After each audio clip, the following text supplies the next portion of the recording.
കേരളീയ സമൂഹത്തിലെ നവോത്ഥാന പരിശ്രമത്തിൽ വൈക്കം സത്യാഗ്രഹത്തിൻ്റെ സ്ഥാനം വളരെ വലുതാണ്. ഇന്ന് പലരും ചിത്രീകരിക്കുന്നത് പോലെ പിന്നോക്ക ജനവിഭാഗങ്ങളും മുന്നോക്ക ജനവിഭാഗങ്ങളും ചേർന്ന് നടത്തിയ സംഘർഷത്തിൻ്റെ ഒടുവിൽ പിന്നോക്ക ജനവിഭാഗങ്ങൾ സമത്വം പിടിച്ചു വാങ്ങി എന്നുള്ള തരത്തിലൊക്കെ ചിത്രീകരിക്കുന്നുണ്ട്. അത് എല്ലാ കാലത്തും ഈ സമൂഹങ്ങൾ തമ്മിൽ, ഹിന്ദു വിഭാഗത്തിലെ വിവിധ ജാതി സമൂഹങ്ങൾ തമ്മിൽ സംഘർഷത്തിൽ നിലനിൽക്കണമെന്ന് ആഗ്രഹിക്കുന്നവരുടെ ആഖ്യാനമാണത്. സത്യത്തിൽ അങ്ങനെയല്ല. അതിൻ്റെ ഏറ്റവും നല്ല ഉദാഹരണം വൈക്കം സത്യാഗ്രഹമാണ്. ഈ മഹാത്മാഗാന്ധി ഭാരതത്തിൻ്റെ രാഷ്ട്രീയ സ്വാതന്ത്ര്യത്തിൻ്റെ മുന്നുപാധിയാണ് ഭാരതത്തിലെ ഹിന്ദു സമൂഹത്തിനിടയിലെ അസമത്വം അവസാനിപ്പിക്കലെന്ന് വിശ്വസിച്ച ആളാണ്. അതുകൊണ്ടാണ് അദ്ദേഹം പിന്നോക്ക ജനവിഭാഗങ്ങളെ ഹരിജനം എന്ന് വിളിച്ചത്. ജ്യോതിറാവ് ഫൂലെ ദളിതർ എന്ന് അഭിസംബോധന ചെയ്തത്. ഈ പിന്നോക്ക ജനവിഭാഗങ്ങൾക്ക് ക്ഷേത്രപ്രവേശനമല്ല സത്യത്തിൽ വൈക്കം സത്യാഗ്രഹത്തിൽ ആവശ്യപ്പെടുന്നത്. ക്ഷേത്രത്തിന് ചുറ്റിലുമുള്ള പൊതുനിരത്തിൽ സഞ്ചാര സ്വാതന്ത്ര്യമാണ്. നോക്കൂ, എത്ര ഭീകരമായ അവസ്ഥയായിരുന്നു നോക്കൂ. ഒരു ന്യൂനപക്ഷ പൗരോഹിത്യ അനുബന്ധ വിഭാഗങ്ങൾക്ക് മാത്രമേ ക്ഷേത്രപ്രവേശനമുണ്ടായിരുന്നുള്ളൂ എന്ന് മാത്രമല്ല, ക്ഷേത്രത്തിൻ്റെ പരിധിയിലുള്ള പൊതുനിരത്തിലൂടെ സഞ്ചാര സ്വാതന്ത്ര്യം പോലും മറ്റുള്ളവർക്കില്ല. ക്ഷേത്ര പരിസരത്തുകൂടിയുള്ള പൊതുനിരത്തിൽ സഞ്ചാര സ്വാതന്ത്ര്യത്തിന് വേണ്ടിയാണ് ആ പ്രക്ഷോഭം നടക്കുന്നത്. 1923 കാക്കിനാദയിൽ വെച്ച് നടന്ന കോൺഗ്രസ് സമ്മേളനത്തിൽ ടി.കെ. മാധവനാണ് ആദ്യം ഈ ആവശ്യം ഉന്നയിക്കുന്നത്. സ്വാതന്ത്ര്യ സമരത്തിൻ്റെ മുന്നുപാധിയായി അസമത്വങ്ങൾ അവസാനിപ്പിക്കാൻ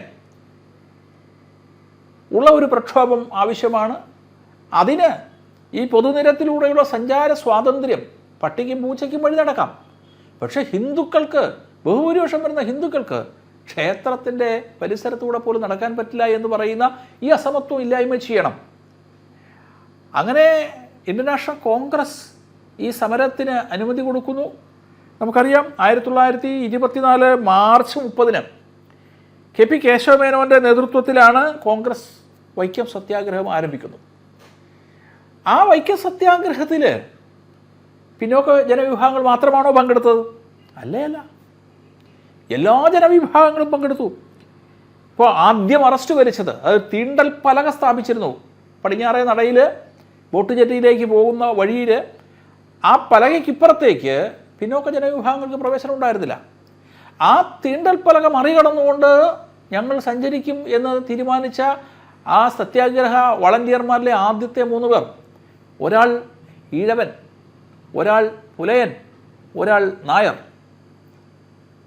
ഇപ്പം നായർക്ക് ക്ഷേത്ര പരിസരത്തൂടെ നടക്കുന്നതിൽ ഒരു തടസ്സവുമില്ല, ക്ഷേത്ര പ്രവേശനത്തിന് തടസ്സമില്ല, മുന്നോക്ക ജനവിഭാഗമാണ്. പക്ഷേ പിന്നോക്ക ജനവിഭാഗങ്ങളുടെ അവകാശ സംരക്ഷണത്തിന് വേണ്ടി നടത്തിയ സമരത്തിൽ മുന്നോക്കക്കാരനും ഉണ്ടായിരുന്നു. ഇന്ന് പലരും ചിത്രീകരിക്കുന്നത് പോലെ മുന്നോക്കക്കാരന് എതിരെ നടത്തിയ പ്രക്ഷോഭമായിരുന്നില്ല ഇതൊന്നും. എല്ലാവരും സംയുക്തമായിട്ട് ഒരു മാനവിക മൂല്യത്തിൻ്റെ പുനഃസ്ഥാപനത്തിന് വേണ്ടി, ജാത്യതീതമായൊരു സാമൂഹ്യ രചനയ്ക്ക് വേണ്ടി നടത്തിയ പ്രക്ഷോഭമായിരുന്നു വൈക്കം സത്യാഗ്രഹം.